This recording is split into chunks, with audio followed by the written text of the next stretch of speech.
이거 정말 제일 중요합니다. 단기 매도를 할 때 가장 중요한 게 입지도 아니고요, 수요도 아니고요, 바로 입니다. 여러분 안녕하세요. 월세모니콜 세연쌤입니다. 반갑습니다. 오늘 우리 사랑하는 소행들을 위해서 정말 8천만 원의 수익을 낸 아파트 경매 낙찰 사례를 제가 갖고 왔어요. 8천만 원 수익을 낸 우리 이 낙찰자 분도 굉장히 이제 소액이셨거든요. 투자금이 3천만 원 밖에 되지 않았는데요. 그 나머지 금액은 이 사업자 대출을 또 통해서 한 4천만 원 정도 더 마련을 하셨어요. 그래서 이제 7천만 원의 현금을 가지고 그것도 서울 아파트 낙찰을 받아서 8천만 원의 수익을 내신 사례입니다. 오늘 물건을 통해서 우리가 공부도 하겠지만 이 수익을 계산하는 방법에 대해서도 제가 좀 알려드릴까 합니다. 굉장히 쉽거든요.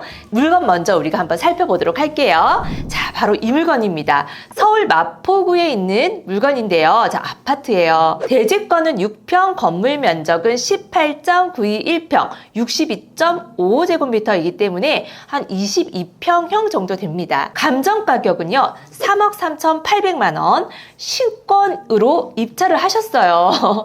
자, 물건 사진 먼저 보겠습니다. 바로 이 아파트입니다.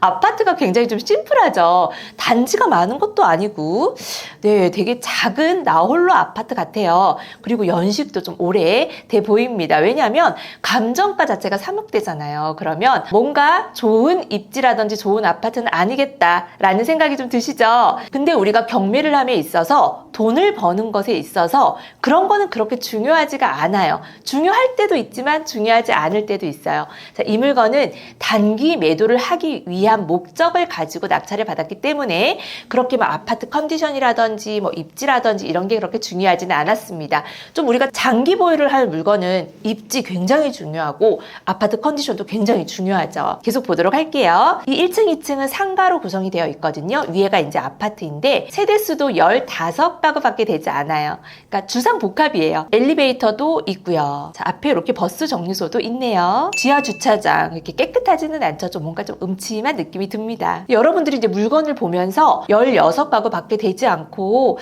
좀 아파트 모양이 평범하지 않고 뭔가 좀 비호감이다 이렇기 때문에 또 패스를 하십니다.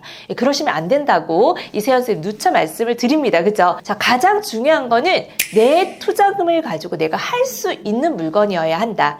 그런 물건들은 소액일수록 정말 시세 조사를 빠뜨리지 않고 다 하셔야 돼요. 그래서 거기에서 이제 흙속의 진주를 찾아내는 거죠. 지도를 한번 같이 볼게요. 우리 물건의 위치는요, 바로 여기입니다. 마포구청역과는 거리가 조금 있어요. 그리고 망원역과도 거리가 좀 다소 있습니다. 여기는 학교가 있는데요. 고등학교, 중학교, 유치원 이렇게 있네요. 초등학교가 없어요. 초등학교는 요 아래쪽으로 홍익대 사범대 부속 초등학교, 그리고 여기 성서초등학교 이렇게 두 군데의 초등학교가 밑에 있습니다. 거리가 그렇게 멀지는 않아요. 그래도 서울의 마포잖아요. 서울에 있는 그것도 마포구에 있는 아파트가 감정가가 3억대다. 좀 매력은 있는데 아파트 컨디션도 좋지 않고 나홀로 아파트이고 가구 수도 그닥 많지 않다. 굉장히 망설여지는데요. 더 망설여지는 또 포인트가 하나 있어요. 보실까요? 네이버 부동산을 통해서 한번 살펴봤더니요. 자, 우리 물건이 요거죠. 해당 물건은 22평이거든요. 바로 75제곱미터 요건데요. 5월 달에 이제 4억 5,700만 원 이렇게 찍혀 있고 거래 사례가 없습니다. 그래서 다른 평형도 거래가 없나 한번 살펴봤어요. 그랬더니 거래가 없습니다. 2021 5월 달에 6억 4천만 원, 18년도 10월 달에 4억 5천만 원, 거래 사례가 없습니다. 그래서 이 물건을 사실 조사하기가 굉장히 좀 까다로웠어요. 그래서 어떻게 했느냐, 이제 회원님도 굉장히 어려워하셨고요. 우리 이 해당 아파트가 아닌 주변에 다른 이런 또 주상복합의 아파트들이 간간히 좀 있었거든요. 그 아파트도 같이 조사를 했고요. 그렇게 했음에도 사실 이 물건의 매매가를 설정하기가 굉장히 좀 힘이 들었어요. 그래서 제가 주변에 빌라 조사를 같이 하자. 그렇게 해서 노후된 빌라, 신축 빌라 이런 빌라들 조사를 함께 했습니다. 우리 물건 위치가 아까 요 정도 됐죠. 한번 빌라의 매매가가 어느 정도 하는지 한번 볼게요. 전용이 36제곱미터, 우리 거 한 반 조금 넘네요. 35제곱미터가 2억 5천만 원, 43제곱미터가 2억 6천만 원인데 연식이 25년 이상 된 굉장히 노후된 빌라예요. 매매가 5억짜리는 우리 거보다 전용 평수가 굉장히 넓었고요. 마찬가지로 노후되었어요. 굉장히 25년 이상 되었고요. 66제곱미터, 네, 요 같은 경우에는 3억 9천만 원. 근데 우리 얼마에 낙찰 받았죠? 3억 5천만 원으로 낙찰을 받았죠. 네, 3억 8천만 원. 그래서 보니까 우리 정도의 컨디션의 이런 빌라는 충분히 4억 5천 이상의 시세는 형성이 되어 있더라고요. 그래서 우리가 이제 매매가를 설정할 때, 우리는 4억 중반은 충분히 된다. 5억까지도 좀 바라볼 수 있겠다라는 생각을 가지고 입찰에 도전을 했습니다. 자, 그런데요. 권리 분석을 우리 한번 살펴볼게요. 말소 기준 등기 날짜가요. 2018년도 3월 23일인데요. 전입일자는 2011년도 10월 10일이에요. 보증금 1억 4천에 대한 대항력이 있었습니다. 다행히 배당 요구 신청을 했고요. 배당 요구 종길 날짜 2021년도 4월 29일보다 앞선 2021년도 3월 8일 날 배당 요구를 했기 때문에 인정이 되죠. 낙찰가에서 배당을 받겠다라는 거고요. 확정 일자는 배당 순서를 말하는 거예요. 그래서 2011년도 10월 10일 날 확정 일자를 받았기 때문에 건물 등기를 한번 살펴볼게요. 말소 기준 일 이전이네요. 그렇기 때문에 선순위 임차인으로서 먼저 배당을 받아갑니다. 그런데 여기에서요. 확정일자가 빠른 대항력이 있는 임차인인데도 불구하고 이것보다 더 먼저 받아가는 순서들이 있습니다. 이건 누구냐면 첫 번째, 경매는 법원에서 진행을 하기 때문에 1순위는 법원입니다. 이 경매를 집행하는 과정에서 드는 경매 집행 비용을 이 법원에서 먼저 받아가거든요. 그 비용을 한번 살펴보자면 예상 배당표라고 있거든요. 예상 배당표에서 집행 비용 435만 9천 원 여기 명시되어 있어요. 물건마다 달라요. 이렇게 확인할 수가 있습니다. 그래서 법원에서 낙찰가에서 1순위로 해서 435만 9천 원을 먼저 받아가고요. 그 다음 두 번째 받아가는 순서는요. 약자한테 먼저 또 배당을 해줘요. 이 약자라는 것은 소액 임차인을 말을 하는데요. 이 소액 임차인이 기준이 되는 임차인인 경우에 보증금을 모두 다 변제해주는 것은 아니고요. 최우선 변제금만큼만 변제를 해줍니다. 자, 최우선 변제금 궁금하신 분들은요. 경매지 이용하시는 분들 중에서 옆에 최우선 변제금이라고 나와 있어요. 여기에서 이제 연도별로 지역마다 보증금이 얼마 이하여야지 최우선 변제금이 얼마다라고 이렇게 명시가 되어 있으니까 여기서 확인하실 수가 있습니다. 근데 이 임차인은요. 소액 임차인이 아니었어요. 그렇기 때문에 최우선 변제 받아가는 것이 없었습니다. 그 다음 세 번째는요. 나라에서 우리 국가에서 먼저 받아가요. 어떤 걸 받아가느냐. 이 채무자가 임차인의 이 확정일자 이전에 체납된 세금이 있으면 그 이전에 체납된 세금은 먼저 받아가요. 그래서 보니까 밑에 마포세무서장, 마포세무서장, 마포구, 국민건강보험공단 이렇게 세금 체납이 되어 있었습니다. 근데 이게 얼마인지는 알 수가 없죠. 이것뿐만 아니고 여러분들 대항력 있는 물건은 반드시 물건 송달 내역을 봐야 돼요. 여기에서 교부 청구서가 제출된 게 있는데요. 마땡땡땡땡 마포 세무서일 것 같아요. 네, 교부 청구서 제출 서 땡땡땡. 여기도 있어요. 여기도. 이렇게 많이 있죠. 이런 것들 또한 확정일자 이전에 체납된 세금은 먼저 받아갑니다. 그래서 이 세금이 얼마인지를 여러분들이 알아내셔야 되는 게 이 대항력 있는 물건에서 관건이에요. 이 세금을 알아내는 방법은 이해관계인인 임차인과 함께 법원에 가셔서 사건 기록 열람을 통해서 확인하실 수가 있고요. 또는 지금 이 물건 같은 경우에는 위에 보시면 이렇게 1번부터 6번까지 그죠? 6개 물건이 나왔는데요.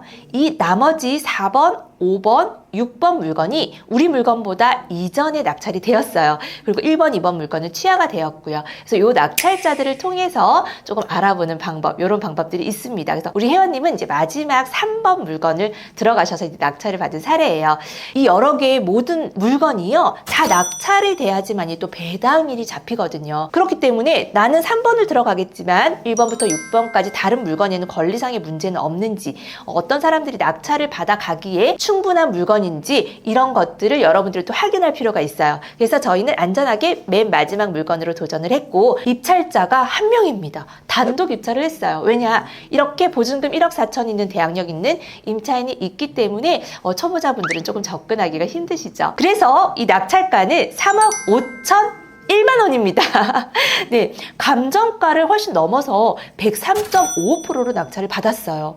와, 단독 입찰인데 이렇게 비싸게 낙찰을 받았네? 잘못 받은 거 아닐까? 우리 한번 수익을 계산해 보도록 할게요. 수익을 계산하는데 여러분들이 좀 어려워하시는 분들이 계셔서 오늘 이 세연쌤이요, 굉장히 간단하고 편리하게 수익을 계산하는 사이트를 좀 알려드릴게요. 네이버에서 부동산 계산기라고 검색을 해보세요. 그러면 이렇게 부동산 계산기 사이트가 나옵니다. 자, 여기 클릭해서 들어가시면 뭐 중개 보수료, 양도세, 보유세, 뭐 DSR, 증여세, 상속세 이렇게 계산을 할 수 있는 그런 탭들이 나와요. 여기에서 우리는 양도세로 들어갈 거예요. 우리는 부동산이니까. 그죠? 이제 우리는 설정을 해줄 겁니다. 자, 여기에서 이제 취득가액에서 우리는 낙찰가인 3억 5천 1만 원. 네, 이렇게 뒤에 공 4개는 빼고 여기 만원 단위가 있기 때문에 빼고 입력하시면 되고요. 자, 양도가액 얼마에 매도를 했느냐? 네, 4억 5천 7백만 원. 네, 매도를 했습니다.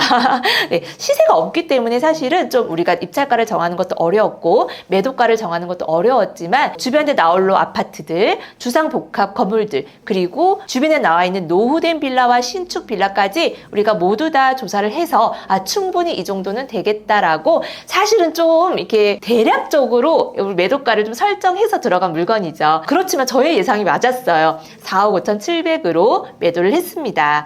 자, 필요 경비에는요, 어떤 경비들이 들어가냐면, 자, 취득세 1.1%가 들어가고요. 그리고 중개 수수료 이렇게 들어가죠. 명도비나 이런 건 들어가지 않았기 때문에 다른 비용을 별도로 넣지 않고 취득세 같은 경우에는 제가 미리 계산을 해봤더니 385만 원의 취득세를 납부를 했고요. 중개 수수료는 154만 원의 중개 수수료가 들었어요. 그래서 이걸 합해봤더니 539만 원이 나오더라고요. 자, 539만 원. 네, 이렇게 공 4개 빼고.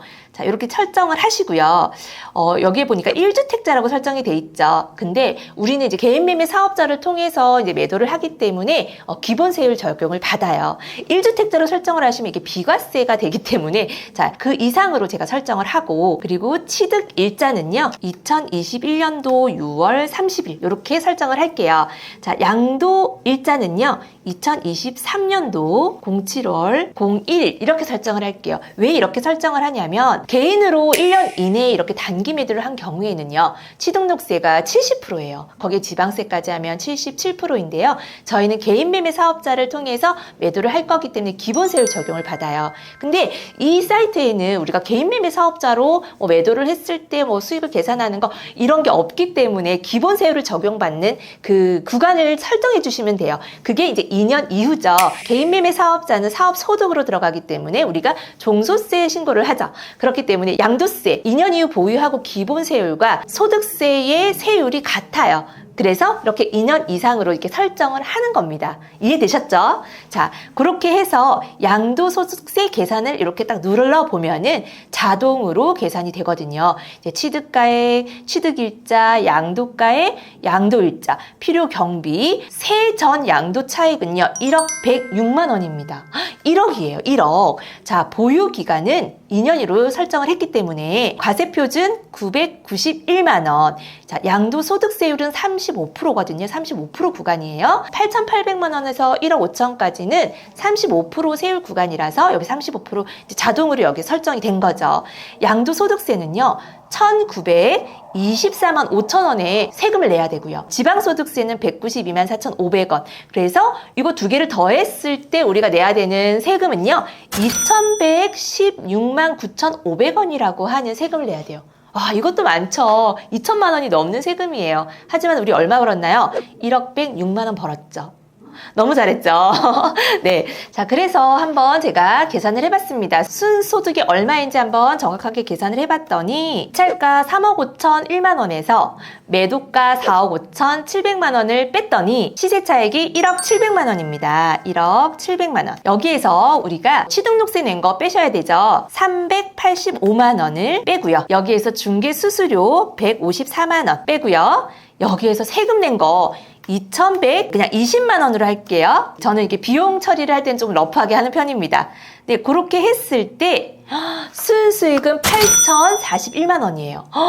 8,041만 원을요. 얼마 만에 버신지 아세요? 네, 놀라실 겁니다. 이 물건은 2월 21일 날 낙찰을 받았고요. 그리고 3월 28일 날 잔금 납부를 했어요. 그런데 임차인이 있었기 때문에 배당일까지는 저희가 좀 기다려줘야 됩니다. 배당일이 4월 26일이죠. 그리고 이 물건은 6월 말일 날 6월 30일 날 잔금 처리가 모두 되었어요. 그래서 납부한 날로부터는 석 달, 그리고 명도한 날로부터는 2달 만에 등기 이전까지 마무리가 다 되었습니다. 네, 너무너무 축하드립니다. 너무 기쁘고요. 사실 더 놀라운 것은 이분이 투자금이 많지 않았어요. 3천만 원 있는데 사업자 대출까지 받아가지고 7천만 원이라는 투자금을 마련했고, 그리고 이 물건은 좀 대출을 받았어요. 사실 이 서울 아파트를 진입하기에는 투자금이 좀 적으셨기 때문에 신탁 대출을 받으셨어요. 그래서 80% 대출을 받았어요. 2억 8천을 대출을 받고 투자금 7천만 원. 이렇게 해서 3억 5천 1만 원으로 낙찰을 받으셨고요. 그렇게 해서 낙찰받은 이 물건의 잔금을 납부하고 소유권을 이전한 다음에 불과 석 달 만에 8천만 원의 수익을 내셨습니다. 이 앞전에서 제가 투자금 2,500만 원으로 350만 원 수익 낸 사례를 보여드렸어요. 이렇게 여러분들이 이 두 가지의 사례를 비교를 하면서 또 배워가셔야 되는 부분은 내가 투자금이 적은 상태에서 1억 이하의 이런 아파트를 낙찰받아서 이제 매도를 하면은 나에게 또 이렇게 수익되는 부분은 또 적을 수 있어요. 하지만 이 금액이 올라갈수록 시세 차익은 좀 더 많이 나거든요. 예, 그렇기 때문에 충분히 1,000만 원, 2,000만 원, 3,000만 원 이렇게 수익을 빠른 시간 안에 낼 수 있습니다. 여기서 중요한 부분은요. 경매라고 해서 무조건 싸게 들어간다고 이렇게 수익을 내는 건 아니고요. 이런 단기 매도를 할 때에는요. 사실은 가장 중요한 게 입지도 아니고요. 수요도 아니고요. 예, 다른 거 다 아니고 이거 정말 제일 중요합니다, 여러분. 바로 거래량입니다. 거래량을 봐야 해요. 입지가 안 좋은 지방 아파트도요. 거래가 되는 게 있고 입지가 너무 좋은 아파트인데 거래가 되지 않는 아파트들이 있어요. 그래서 이 단기 매도로 빨리빨리 내 투자금을 좀 불리고 싶다 하시는 분들은 거래량을 반드시 확인하시고 거래가 돼야지만이 내가 뭐 금매로 내놔도 우리는 경매잖아요. 그러니까 금매로 던져놔도 괜찮거든요.